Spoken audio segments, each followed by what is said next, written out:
तो आज हम स्टार्ट करेंगे 10th स्टैंडर्ड का चैप्टर 11 हिंदी का समता की ओर। ओके, पूरे सरल अर्थ के साथ, एक्सप्लेनेशन के साथ आपको समझ में आ जाएगा। बीत गया हेमंत भ्रात, शिशिर ऋतु आई, प्रकृति हुई द्युतिहीन, अवनी में कुंज छटिका है छाई।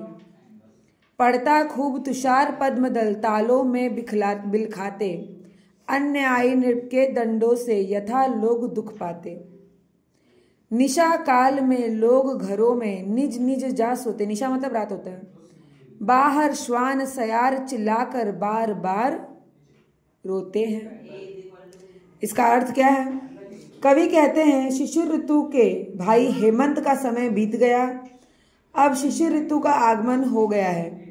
शिशिर ऋतु की कपा देने वाली ठंड, जैसे ठंडी का मौसम आ रहा है, आ ही गया है, के कारण प्रकृति की आभा खत्म हो गई और वह कांति रहित हो गई। पृथ्वी का धुंधला छा गया, ठंड के कारण खूब बर्फ गिर रही है। इससे तालाबों में खिले हुए कमल के फूल को बहुत कष्ट हो रहा है।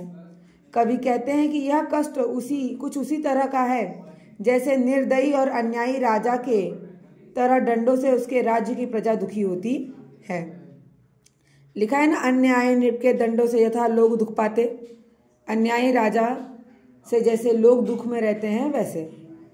रात्रि के समय अर्धरात्रि को निशा काल में लोग घरों में, रात्रि के समय बहुत ठंड होती है, ऐसे समय लोग अपने अपने घरों में जाकर सो जाते हैं। पर ठंड के मारे बाहर कुत्तों और सियार, बाहर श्वान सयार मतलब कुत्ते और सियार चिल्ला चिल्ला कर सारी रात रोते रहते हैं। आगे देखते हैं। अर्धरात्रि को घर से कोई जो आंगन को आता, शून्य गगन मंडल को लख यह मन में है भय पाता। तारे निपट मलिन चंद ने पांडु वर्ण है पाया, मानो किसी राज्य पर है राष्ट्रीय कष्ट कुछ आया।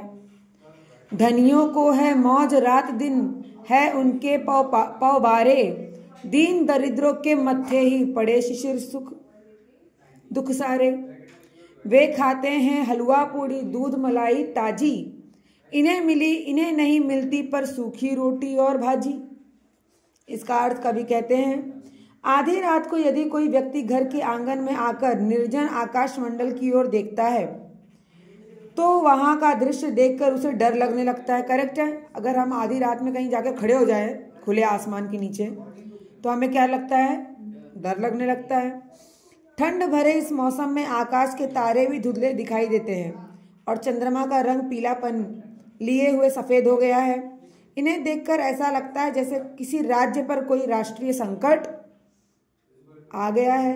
लिखा है ना वहां पे, राष्ट्रीय कष्ट कुछ आया। कवि कहते हैं कि शिशिर ऋतु की कष्टदायी ठंड में धनी वर्ग के व्यक्तियों को आनंद ही आनंद है। वे रात दिन मौज मजा करते हैं और प्रसन्न रहते हैं, लेकिन गरीबों को और दरिद्रों के लिए शिशिर ऋतु ठंड में दुख ही दुख है।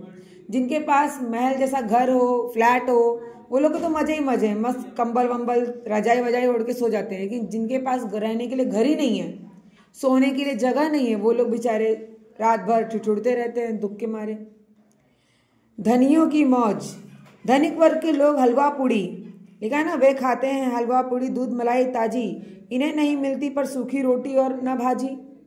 धनिक वर्ग के लोग हलवा पूड़ी और ताजी दूध मलाई खाते हैं और ठंडक का आनंद लेते हैं, गर्मा गर्म पकौड़े खाते हैं, चाय पीते हैं, कॉफी पीते हैं। लेकिन गरीबों और दरिद्रों को सूखी रोटी और सब्जी भी नसीब नहीं होती, उन्हें तो उपवास करके सोना पड़ जाता है। आगे देखते हैं। वे सुख से रंगीन कीमती ओढ़े शाल दुशाले, पर इनके कंपित बदनों पर गिरते हैं नित पाले। वे हैं सुख साधन से पूरित सुगर घरों के वासी, इनके टूटे फूटे में छाई सदा उदासी। पहले हम उदर की चिंता थी न कदापि सताती, माता समती प्रकृति हमारी पालन करती जाती। भाई हमको भाई का करना उपकार नहीं क्या होगा, भाई पर भाई का कुछ अधिकार नहीं क्या होगा। इसका अर्थ कवि कहते हैं धनिक वर्ग के लोगों पर ठंड का कोई असर नहीं होता।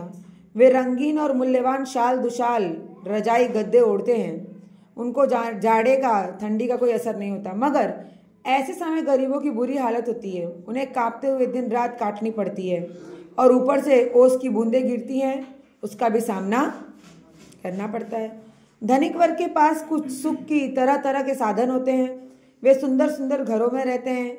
दूसरी ओर गरीबों और दरिद्रों के टूटे फूटे झुग्गी झोपड़ियों वाले होते हैं और उनमें किसी तरह कोई सुविधा नहीं होती। वहाँ सदा उदासी का माहौल होता है। कवि कहते हैं कि पहले सब लोग प्रकृति पर निर्भर करते थे। किसी को पेट भरने यानी क्षुधा पूर्ति के लिए कोई चिंता करने की आवश्यकता नहीं थी। प्रकृति से ही हमारी आवश्यकताओं की पूरी हो जाती थी। वह माता की तरह हमारा पालन पोषण किया करती थी। कौन? प्रकृति।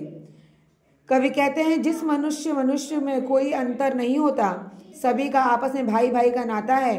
एक भाई का दूसरे भाई पर कुछ न कुछ अधिकार होता है, इसलिए हमारे मन में एक दूसरे के उपकार करने की भावना होनी चाहिए। क्लियर? समझ में आया? Very nice.